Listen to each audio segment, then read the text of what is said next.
So we have two fact sheets that I am presenting today, and the title of my talk is Large-Scale Rain Harvesting for Potable Use, and also preparing rain for potable use.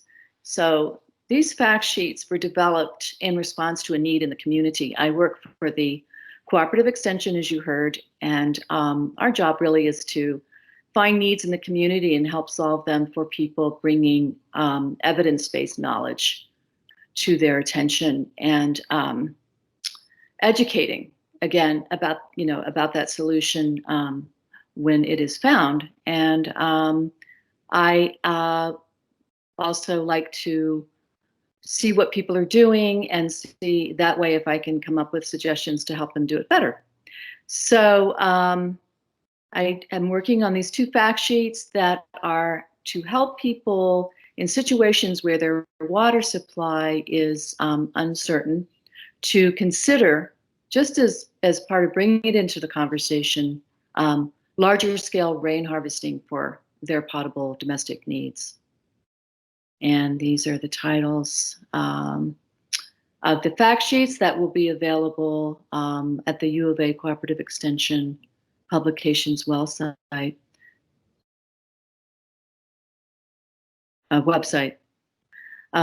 Here are two previous fact sheets from my program, the Waterwise program, that I know are on the ARCSA website as well, which deal with the basics and are more in the context of collecting water for irrigation and other uses, but these get into some of the technical nitty-gritty that we refer to these in my fact sheets when there's some overlap. But so we're kind of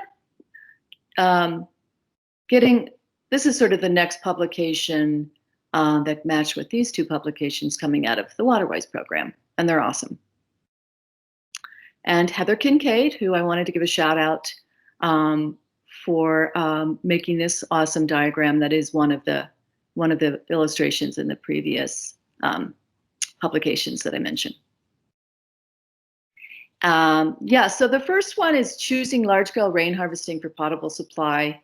And as I said, we're trying to increase awareness of rain harvesting for potable use, just to help people make the decision what's best for them, and to judge the feasibility of it for particular locations and particular lifestyles. It's not for everybody. And these will be distributed widely. We bring these to our consultations that I do, and we bring them to events, and they're available on the website. So the audience I anticipate is mostly rural, small acreage homeowners and off-gridders. There are also people whose wells are going dry or underproducing. We're going to talk a little bit more about that later. People who live in areas where the groundwater is just too deep to have a well, so they are turning to rain as an alternative supply. And there's quite a growing group of people who prefer rainwater for various reasons. The things that it lacks that are commonly in groundwater, arsenic and other things, and some of the newer emerging contaminants. They're free. The rain is generally free from those. So that's another direction that rain is going in for people who want to, that prefer the water. And we know we have some people in Texas who are selling rainwater, which is great. So this is the second fact sheet, which is preparing rainwater for potable use. The use is just to give people a sort of something, a framework to cling to know the basics of how to prepare rain for drinking water, to drinking water standards. So there's some guidelines and some options. There's so many different ways to do things. And it's basically the same audience. Again, these people may be in the group that just prefer rain over groundwater for drinking. So my watershed is the Colorado River watershed, and within that the Gila, and within that the San Pedro, and I live in the upper San Pedro watershed, and that's where I work.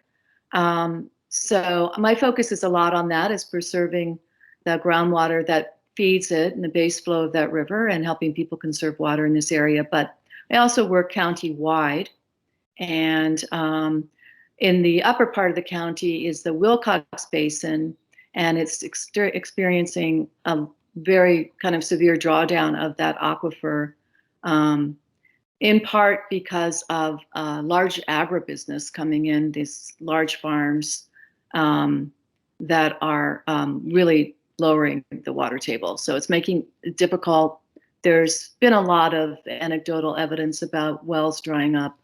There's been a lot of people coming to meetings and trying to figure out what to do. And this area, rural Arizona, for those of you who might not know, is the water is there's really very, very little regulation for groundwater. You need to register a well, but that's pretty much it, and have it, of course, a permit from a licensed well driller. So here's Cochise County, and you'll see this Wilcox right there on the right, and that is a basin that is it's internal. It has a little flow out of it on both ends, but it's mostly just a large internally draining basin, very well known for these amazing sandhill cranes. So this is the area of some of these large agricultural interests that have come in, and it's really taken its toll. So we have people whose wells have dried, or they're underproducing. This is a picture of a man taking water to a friend whose well has run dry. And here's a map that has some of the wells that have gone dry. There is a place to register dry wells. So it's a problem, and that's one of the things I'm trying to help solve for the community. This is just a little detail about one of the businesses, not to single anyone out, but there's many, many wells being drilled. So they're just getting deeper and deeper. And so the longest straw gets the water, really. So small farms are losing their water levels and no longer having water. So they're selling. Sometimes these larger interests are buying up their properties and digging deeper wells where there was a shallower well. So it's a big issue. Very deep wells are coming in, and the water quantities are very large. So I just did a little math. This is not formal research, but you'll see that they use a considerable amount of water. Even what has traditionally been pumped out, this is just one company, is a large proportion of what had been pumped out. So there's more than one of these in the area, so it's a big concern. So here's some more information. We have other areas in the state as well who are hotspots for groundwater drawdown and declining water levels. So it's a little bit of information on that. So you see the need for a different solution, if possible. So I'm just trying to bring that into the conversation. There was a article in the newspaper about a farm family that had lost their well in this area that I'm speaking around, and he bought a 2,500 gallon tank and decided he'd have to have water trucked in at $300 a load. Lasts a couple of weeks, and they really ration their water. Had to let the fruit trees go. So I was surprised, and it inspired me to work on these publications, because rainwater as an alternative was not mentioned at all, was not considered, and I felt almost sad that that option had not been made known to this homeowner, this small acreage owner, that he could consider putting in some more tanks and harvesting rain. And so I want it to be part of the conversation. Here is sort of what this first one covers, and so some of the basic considerations, and what needs to be considered. It's not a how-to, it's how to think about the issue and how to choose what you might do if you decided to harvest rain. How would that work for you in your situation? So this is kind of a main graphic in the publication, and so you have to consider these and do some toggling if possible to increase capacity. Can't increase the rain, but you can decrease demand and increase storage size and roof size. I know we have a lot of rain harvesters in the audience, so you know what I'm talking about. If you know, this is a good introduction to how to consider the feasibility of rain harvesting and how much, how would it work in terms of square feet of roof and storage capacity. So this is a graphic that was made for the publication that also adds into the picture the treatment. So you have the pre-treatment with number 2 as a first flush, and there's a basket strainer on the tank. And then you get some graphics on the pump and some of the filtrations, and that's a UV disinfection. So very happy about that graphic. So here's some pictures of people who've added capacity to their rain harvesting system by building roofs on the ground or a vehicle shed and workshop roof to add to whatever buildings were there and get some more roof area. The brochure also has rain harvesting rainfall, so people can see maybe not their town, but somewhere nearby. And then we have the classic formula. So with the roof area, the rainfall, you can get an idea of what your potential is for harvesting rain. And this is a little primer for help people thinking, you know, I'm not going to maybe be able to use as much as I would be using if I had municipal water or a very well-functioning well. So I make some suggestions for conserving water. Rain harvesters generally are very aware of their use and ways to reduce it. So that's that. And here is some storage options. Underground is a very large tank on the right with a nice pump, and some other options that I'll look at in a minute. So this is one of the snapshots that I have on this brochure to help people see how people are doing it on the ground. I think it's important to not just do the ivory tower and make sure that you're looking around and seeing what people are actually doing and seeing the options that they've chosen.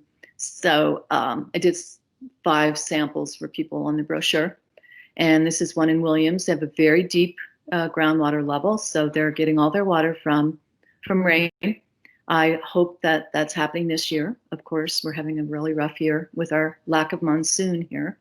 I don't know if people are suffering that in Texas at this point or other places, but we really did not have a monsoon. So it's a likelihood that they will have to truck in water. I'm hoping they have enough stored. So this has a nice settling tank on the left that makes their water very easy to treat. And so you see throughout the brochure these sort of snapshots of the 4 elements that I outlined: the supply, the roof, the rainfall, the storage, and the demand. And I've sort of calculated if all the rain was made available, how much they could use a month. And this is another one near St. David. They started out in a tiny house. This is Derek and Hannah Howlett. He has a YouTube channel that's awfully fun to watch. His videos of making all of these, making his tiny, bringing the whole homestead together. It's really, really awesome. So that was his first set of tanks. And then he went large. So this is a workshop that's multifunctional with a nice big tank there, 28,000 gallons, a steel cistern that was constructed on site, and then just pretty much a day. And there's his water harvesting system, very beautiful installation for that. And so we have another guy up here in Tucson. And I'm collecting samples of people and how they're doing their rain harvesting. So if anybody in the audience would like to offer me snapshot of their system, that would be wonderful. To get a nice database of how people are doing rain. All of these folks have done rain. They're using rain for all of their uses, unless there's a extremely dry year when they would haul in water. And none of them have done that thus far, so we'll see what happens with this year. Yeah, this is a beautiful system. These are two biologists who live in the Tucson Mountains, and they really did a lot of filtration, and wondering if there was overkill, but it's a really great system. They have a very large underground tank that was built about 20 years ago, and they've been using it ever since. It's kind of like a swimming pool, and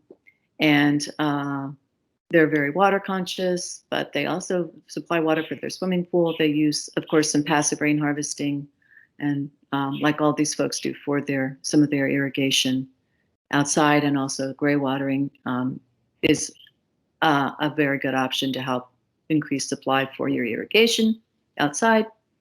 So that's the folks near Tucson.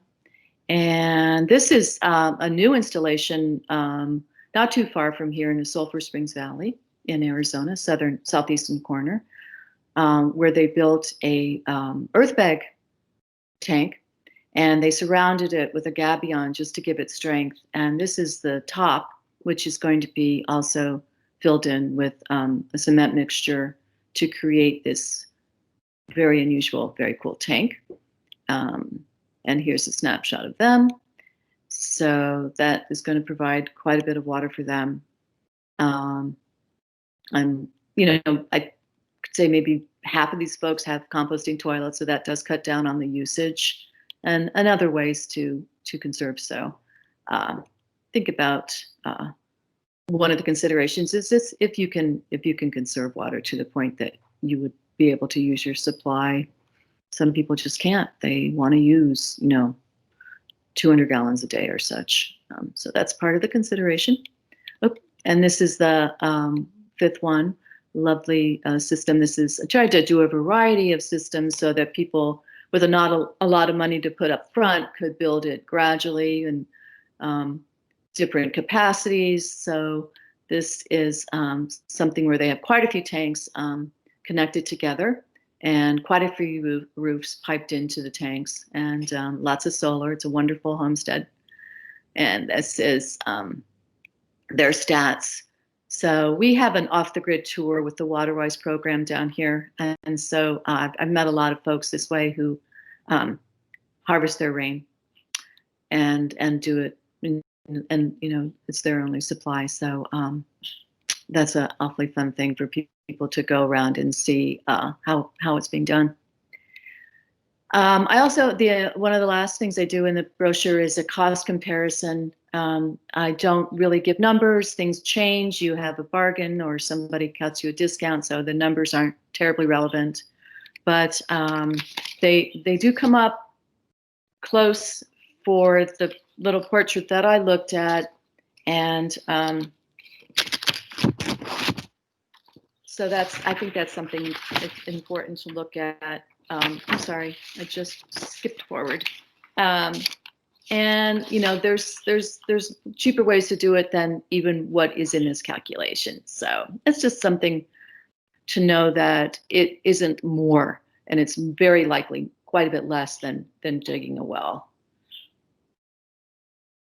The next one is the preparing rainwater for potable use, and we give a basic sort of steps for that after the pre-filtration, and that's something that Agri Life does as well, to give people a basic recipe for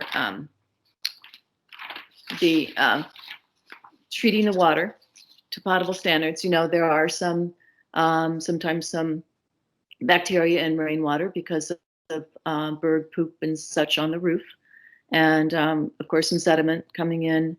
The bigger ones get taken out from pre-filtration, but some of it ends up post the pump, and so this is kind of the basic. You'll see variations on this, and here I do take some support and love from Texas. to quote them on the quality of rain from the Texas Water Development Board and the Texas Rain Harvesting manual, excuse me, describing the wonderful qualities of rain. So I kind of go through the basic parts in this one. And again, the basics of treatment, some alternative treatment options, try to keep it so people who need a cheaper version, they have some ideas of what to do, and lots of resources, and an appendix that talks about roof services and the rainwater chemistry. And that is rain coming out of that faucet from a system actually in Flagstaff that is out of the municipal water service area. And so they have a wonderful system with a 10,000 gallon, I believe, underground tank and some great filtration. So that is, that picture is rainwater. This is one of the graphics that we did for the article, for the fact sheet, and give some options depending on how much one wants to spend on a pump and the convenience of a pressure booster pump. Pressure switches have to be in close proximity to a tank, and there's some complications around there, but people do choose them. Pressure tanks, some people also use a pressure tank actually with a pressure booster pump just to cut down on its cycling. There's a lot of options. People do things in a lot of different ways. But this is to help people, get a grip on how they might approach their system. And then, we advocate for cartridge, quite fine cartridge sediment filter, and quite a fine carbon filter, maybe finer than a lot of people use, but that's what we recommend. And UV radiation to get rid of any microbes and bacteria and viruses and so forth. And then the alternative would be a ceramic filter. So, and then some folks want to go the extra length and do a reverse osmosis system for the drinking and cooking water. So that's sort of a personal decision. And of course, all of the filtration issues are based on your situation, your particular situation, what kind of sediment you have on the roof, how much dust is in your area, how far it is from trees, if there's tree litter, and things like that will affect how much filtration you need to do. But you do need to be careful of microbes, and you do need to disinfect the rainwater. We have quite a bit of discussion of disinfection in terms of chlorine, which we do not recommend homeowners using. It needs to be calibrated too finely. So this is pre-filtration. Different options. Big, large pipes are great to keep the water moving. There's a WISI pre-filter, which is very, very nice way to pre-filter if needed. This is a first flush, which takes out the first rain that falls on the roof, and the third picture on the top. And then once its pipe is full, it overrides into the tank. There is a fine mesh filter screen for a tank there with Rick Weisberg, who is an ARCSA member, maybe watching. Hey, Rick. And he does a lot of installations of tanks in our area and all over the state, and really knows his stuff. So it's nice to see him continuing to promote rainwater and bringing tanks in, and among lots of other places who provide tanks. And we have a nice list on resources part of these fact sheets. And then there's a section on between storage and water treatment. Some people do some more sediment filtration after the tank and before pumping. Okay, and this is a snapshot of some of the what you can imagine a system looking like, which would be in a shed or garage or a room convenient to both the tank and the use. And we talk about how filters are rated and give some education on the micron and how to understand what size you're being what's being filtered out at what size. So there's a system that's all kind of all in one package. So there are lots of options.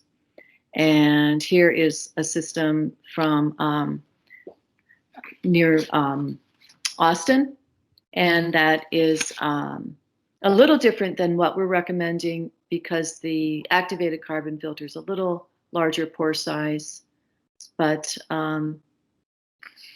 that is a great system as well. So you have the sediment filtration, and you have the activated carbon, and you have the UV radiation. There's different treatment options. There's the candle ceramic filter. This is in the middle on the left of this is the Potters for Peace is an organization that helps people use local materials to form ceramic, but it's not a high grade ceramic filtration for water. And I admire them for going all around the world and helping people build these simple systems. And it's embedded with colloidal silver, so it does do also some treatment on viruses and so forth. And there is a RO system, reverse osmosis. And then this is down below is a system that's used frequently by people with earthships. They have the water coming from the roof, and sometimes there's some sediment coming in, so they have quite a bit of sediment filtration and big candle ceramic filter there on the right. So, and a little SureFlow pump. There's various ways to do things, and people, help each other figure it out, what's right for you, or what have we done, and eventually figure out what's the right cost and other considerations depending on what kind of water is coming into your tank and out of your tank. You can get it clean. It's just a matter of putting the right components together. So for both of these, I wanted to talk a little bit about some of the challenges, especially this year in Arizona. We have had this lack of monsoon, and it makes it very hard to say collect rain and use it for all your potable demand. But these droughts happen, and if you can scale your system appropriately to have enough storage, you can get through them, or have the option to bring in water when you have a really, really low year. But of course, we have some future, worries, concerns, climate-based drought and some precipitation challenges. The variability isn't like it used to be, so it's harder to judge when the rain's going to come. We have had some very dry years, as you know, some drought. So it's some of the challenges of helping people choose rainwater, as well as declining groundwater levels. So there's challenges on both sides of that issue, and then there's the cost. Of course, the cost. The ferro cement tank that was in one of the pictures was quite inexpensive. So there are options. It took a lot of labor. And the two people who lived there built it, which was amazing. But there are costs and considerations, of course, having the money up front to provide your own catchment and storage and treatment. Yes, the cost of rainwater harvesting gets cheaper as it goes down the line, unlike a well, which could have need a repumpment, which could be quite expensive. So I think the maintenance side of rain harvesting is pretty great, although you do need to do some work watching it, maintaining it, replacing filters, replacing UV lamps, and making sure everything's functioning properly so that you have water, and keeping your eye out for any kind of problems in the tank, which are rather rare in rain harvesting. But if they're light tight and you screened the water properly, you don't really generally have too many problems in a tank, or if any. So this is again the system I mentioned with the big steel tank, and I did a poster for these publications as well, which you can look at, and we'll get this in the chat, I think. And that is something that could be used to sort of just introduce people to the idea of a larger scale rain harvesting for domestic use in areas that need an alternative supply. These are the authors. So I myself, I work, as I mentioned, in the Cochise County Cooperative Extension, San Pedro River watershed, and do a lot of work with xeriscaping and water rain catchment and gray water and all sorts of ways to conserve. And this is Dr. Eden. She works at the Water Resources Research Center and studies water policy and water issues, and is responsible for some amazing publications coming out of there, including their annual Arroyo publication, which is has a theme each year. So it's a wonderful resource to consider one issue. So I think this year is community-based water management. And this is Dr. Yannick Artiola, who did all sorts of work in water quality and worked for Superfunds, consulting, and other projects, and soil, also studies soil. So he's retired, but he contributed to the Preparing Rain, co-author on the Preparing Rain fact sheet. So that is pretty much it. If anyone has questions, I would love to hear from you. Thank you.